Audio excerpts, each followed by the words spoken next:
Hello students, I am Naval Mishra, your English companion. आज मैं आपको आपकी तीसरी कविता का अध्ययन कराऊंगा।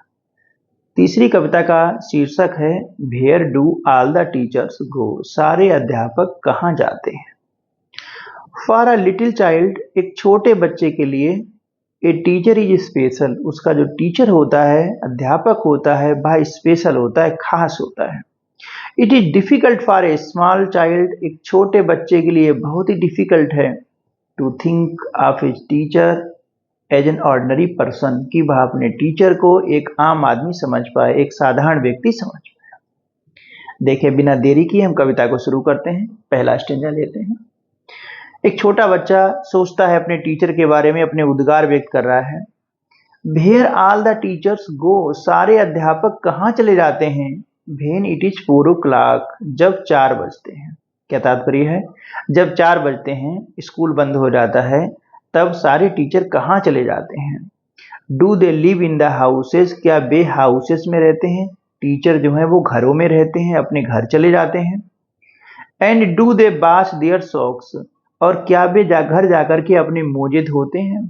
जैसे बच्चे धोते हैं, जैसे हम लोग धोते हैं, वैसे ही क्या वे भी अपने घर जाकर के अपने मोजों को धोते हैं। दूसरा स्टेटमेंट देखें। डू दे वियर पैजामाज, क्या वे पैजामा पहनते हैं। मतलब जैसे बच्चे घर जाते हैं, अपनी यूनिफॉर्म बदल लेते हैं, घरेलू कपड़े पहन लेते हैं। बच्चा सोचता है क्या उसके टीचर भी घर जाकर के पैजामा पहनते हैं। And do they watch TV, क्या वे घर जाकर के टीवी देखते हैं। And do they pick their noses the same as you and me, क्या वे घर जाकर के अपनी नाक साफ करते हैं, जैसे हम लोग साफ करते हैं। जैसे हम बच्चे अपनी नाक साफ करते हैं, बिल्कुल उसी तरह घर जाकर के उनके टीचर भी अपनी नाक साफ करते हैं। तीसरा स्टेटमेंट देखें। Do they live with other people, क्या उनके टीचर भी दूसरे लोगों के साथ रहते हैं। Have they mums and dad, क्या उनके भी मम्मी पापा हैं। जैसे हम लोग अपने मम्मी पापा के साथ रहते हैं, क्या ऐसे ही उनके भी मम्मी पापा हैं, वे भी अपने मम्मी पापा के साथ रहते हैं। And were they ever children, क्या हमारे टीचर कभी बच्चे थे। And were they ever had bad, क्या वे कभी बैड रहे हैं, क्या कभी वे बुरे बच्चे थे। जैसे हम लोग बुरे बच्चे होते हैं, तो क्या हमारे टीचर भी कभी बुरे बच्चे थे। Did they ever never spell right, क्या हमारे टीचर जो हैं वे भी कभी ठीक नहीं लिखते थे, उनकी भी स्पेलिंग गलत होती थी। Did they ever make mistake, क्या हमारे टीचर भी गलतियां करते थे, जैसे हम लोग गलतियां करते हैं। वर दे पनिश्ड इन कॉर्नर, क्या उन्हें भी कॉर्नर में खड़ा कर दिया जाता था, जैसे हम लोगों को कोने में खड़ा कर दिया जाता है। If they pinched the chocolate flakes, क्या हमारे टीचर भी कभी पिंच माने चुरा लेते थे चॉकलेट फ्लेक्स, कभी हमारे टीचर भी चॉकलेट चुरा करके खाते थे। जैसे बच्चे कभी चॉकलेट चुरा लेते हैं, या बच्चे कोई और गलतियां कर देते हैं, कोई मिस्टेक कर देते हैं, टीचर उन्हें कोने में खड़े कर देते हैं, उन्हें दंडित करते हैं, उन्हें दंड देते हैं। बच्चा अपने मन में सोचता है कि क्या उसके टीचर जो हैं वह भी कभी ऐसे थे, उन्हें भी किसी तरीके से दंडित किया गया, जैसे बच्चों को दंडित किया जाता है, ऐसे उन्हें भी कहीं कोने में खड़ा होना पड़ा है, उन्हें भी दंडित किया गया है।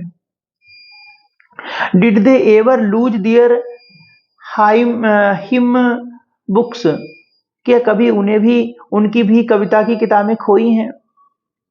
Did they ever leave their greens, क्या उन्होंने भी अपनी ग्रीन्स का मतलब होता है सब्जी, क्या उन्होंने भी अपनी टिफिन में कभी सब्जी छोड़ी है। बच्चे कभी क्या करते हैं, खाना स्कूल लेकर आते हैं और सब्जी नहीं खाते हैं, वापस लिए जाते हैं। तो क्या उनके टीचर भी कभी ऐसा करते थे। Did they scribble on the desk tops, क्या बेबी डेस्क टॉप को पोतते हैं, उल्टा सीधा लिखते हैं, ऐसी राइटिंग जिसे हम समझ ना पाए, कुछ ऐसा लिख देते हैं हम लोग। बच्चे डेस्क के ऊपर लिखते रहते हैं, कभी नाम लिख दिया, कभी कुछ लिख दिया। क्या उनके टीचर भी ऐसे थे, वो भी ऐसे ही अपनी डेस्क के ऊपर लिखते रहते थे। Did they wear old dirty jeans, क्या उनके जो टीचर हैं वे भी पुरानी गंदी जीन्स पहनते थे। I shall follow one back home today, बच्चा मन में सोचता है कि अब वह आज आई शैल फॉलो किसी एक को फॉलो करेगा, किसी एक टीचर के पीछे पीछे जाएगा, होम उसके घर जाएगा। आई शैल फाइंड आउट, और वह खोजेगा, वहां जाकर के पता लगाएगा व्हाट दे डू, कि उसके टीचर घर जाकर के क्या करते हैं। Then I shall put it in a poem. उसके बाद फिर वह उन सारी एक्टिविटीज को जो टीचर अपने घर पे करते हैं उन्हें कविता में लिखेगा, उन्हें कविता का रूप देगा। दैट दे कैन रीड, जिसे भी लोग पढ़ सकते हैं, टू यू, और आपको सुना सकते हैं। मतलब वह कविता लिखेगा, टीचर उसकी कविता को पढ़ करके बच्चों को सुनाएंगे। इससे उन्हें पता लगेगा कि टीचर जो है घर जाकर के क्या एक्टिविटी करते हैं, कौन कौन से काम करते हैं। कविता का लेखक है पीटर डिक्सन। प्यारे विद्यार्थियों, अगर आपको हमारे यहाँ एक्सप्लेन अच्छा लगता है तो हमारे चैनल को लाइक करें, सब्सक्राइब करें। मिलते हैं अगले टर्न पर एक नई कविता के साथ।